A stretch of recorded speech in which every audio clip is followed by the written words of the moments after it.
Hello and welcome. Today we are diving headfirst into one of the most counterintuitive and frankly high-stakes debates in all of modern science.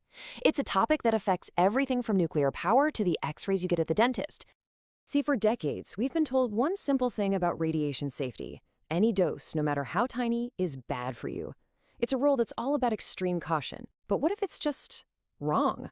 There's a growing mountain of really startling evidence that's challenging that core belief. And it's asking us to rethink, well, pretty much everything we thought we knew. So to really get what this debate is all about, we've got to start with the official rule. The one that governs radiation safety all over the world. This is the bedrock that all our modern regulations are built on.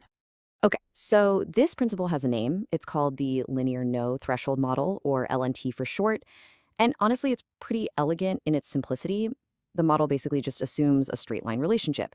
You double the dose of radiation, you double the risk of cancer. And that line, it goes all the way down to zero. So here's the crucial point, the main takeaway from this model. There is no safe level of exposure. None. Every little bit, from a simple chest x-ray to the background radiation coming off granite countertops, theoretically adds to your lifetime risk.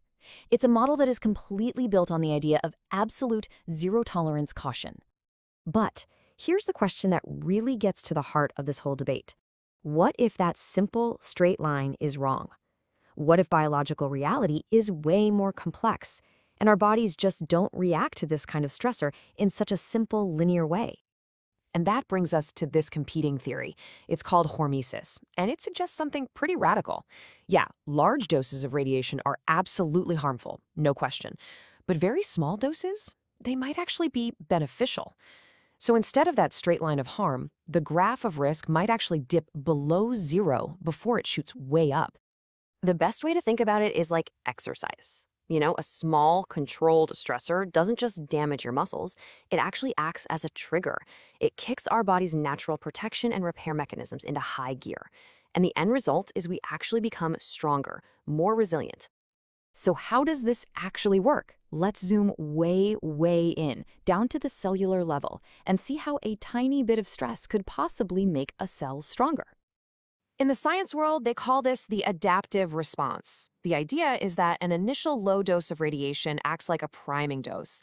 It's almost like a training exercise for your cells. It doesn't cause some huge amount of damage, but it sends a signal that a threat is out there, and that prompts the cell to power up all of its defenses. And we're not just talking about one simple fix here. The cell activates a whole suite of defense systems. As you can see, it's sending out specialized crews to repair DNA, boosting antioxidants to clean up nasty molecules, calming inflammation. It's even improving cellular housekeeping to clear out damaged parts. It's a total, system-wide upgrade, and it's all triggered by that one initial small dose. Okay, so that's the theory, right? That's what's happening at the cellular level. But does this radical idea actually hold up outside of a petri dish? Are there any real-world examples with, actual people? Amazingly, yes, and the stories are incredible.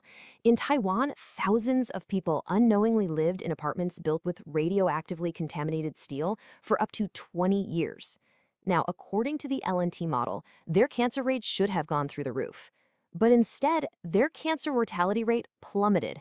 And it's not a one-off. Studies of Chernobyl cleanup workers who got low to moderate doses showed a lower overall cancer death rate compared to the general population.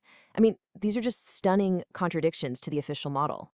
So a fascinating study from 2024 decided to put this to the test in a controlled experiment.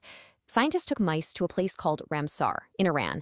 It's an area with some of the highest natural background radiation on the entire planet. They exposed them to different levels, and then they injected all of them with aggressive cancer cells. And the results? They were just striking. As you can see in this data, the mice exposed to higher background radiation, we're talking 65 and 100 times the norm, they had significantly smaller tumors. But the most incredible finding, the thing that really blows your mind, was the survival rate. Okay, just look at this. The survival rate in the control group, the one with normal background radiation, was just a little over 55%. But the survival rate in the group that was exposed to 100 times the normal background radiation, it was 100%. Every single mouse survived. The results are pretty clear. They suggest the high radiation exposure actually had a protective effect. Okay, so we have compelling evidence from population data and from controlled lab experiments. And that brings us to maybe the most important question of all. So what? Why does this debate even matter? What are the real-world stakes here? Well, as some experts, like the nuclear physicist Jerry Cutler, argue, the stakes are unbelievably high. And that's because the LNT model, it influences way more than just radiation safety manuals. It shapes public perception, it shapes policy, and it shapes entire industries on a global scale. The financial impact alone is staggering. Some estimates suggest that hundreds of billions of dollars are spent every single year around the world just to comply with these LNT-based regulations.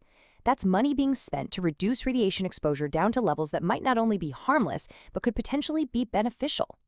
And this debate, it directly impacts our lives. It's what makes nuclear energy prohibitively expensive.